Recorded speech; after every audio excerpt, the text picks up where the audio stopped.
with accurate and balanced coverage. This is News First Today. Well, good morning, everybody. Thanks for starting a brand new week and a brand new month with News First Today. Monday, May 2nd, I'm Stacey Newman. Georgianne is on maternity leave. And I hope that you had a great weekend. I'm Adam Atchison. Our Craig Elliott's in today with a new forecast for this first full week in May. And over the weekend, if you were around, you had the snow showers dropping every so often, and we hope that it's not true of today. Not much longer. Yeah, maybe a little bit of a warm-up on the way. We'll check the forecast here in about 5 minutes. First, though, we've been tracking several breaking news stories throughout the night. A lot going on around the world. We start right here. The State Department has U.S. embassies on alert following last night's announcement by President Obama that Osama bin Laden was killed in an operation by a U.S. Navy SEAL team. We've been following the fast facts for you. Just before 10 p.m. last night, President Obama addressed the nation, saying a small team of Americans carried out an attack in Pakistan and took custody of bin Laden's remains. The State Department now says there is enhanced potential for anti-American violence given counterterrorism activity in Pakistan. It says Americans living or traveling abroad, particularly in areas hit by anti-American violence in the past, should really limit travel outside their homes and avoid large gatherings. Gathering reaction from around the world and also locally here. We're joined this morning by the former Director of Public Affairs for U.S. Northern Command. This is Mike Perini. He's on the phone with us this morning. Mike, thanks for being here with us. Well, thank you. You were actually working for Northern Command on 9/11. This was almost 10 years ago now. I'm curious, since you've been on the inside during this hunt for Osama, will bin Laden's death make a difference, you think, in the fight against terror?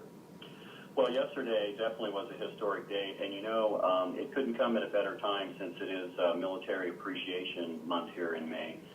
But I was on active duty at NORAD, and I remember feeling that deep sense of loss on 9/11 for those killed and the families who were affected. And when I heard the news, I felt a great sense of pride, like I believe all Americans do, that this terrorist leader is dead. You know, it's a great milestone in the war on terror. And I just think it was a historic day.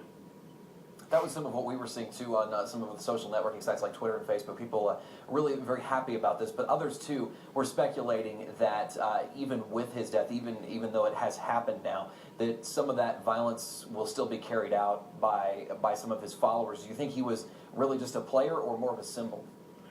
Well, I think it's important to remember that there are still terrorist organizations out there. There's still cells in different countries.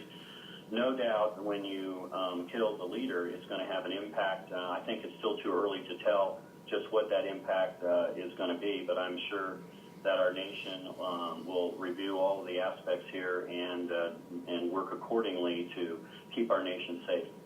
Mike, thanks for your input this morning. This is Mike Perini, the former Director of Public Affairs for U.S. Northern Command. We're going to talk again with him at the bottom of the hour. We'll talk to you then, Mike. Thanks. Thank you.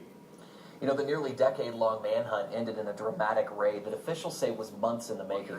The president says a small team of Navy SEALs carried out the attack in Pakistan and took custody of bin Laden's remains. A very excited crowd gathered outside the White House and in Times Square last night, right after that news.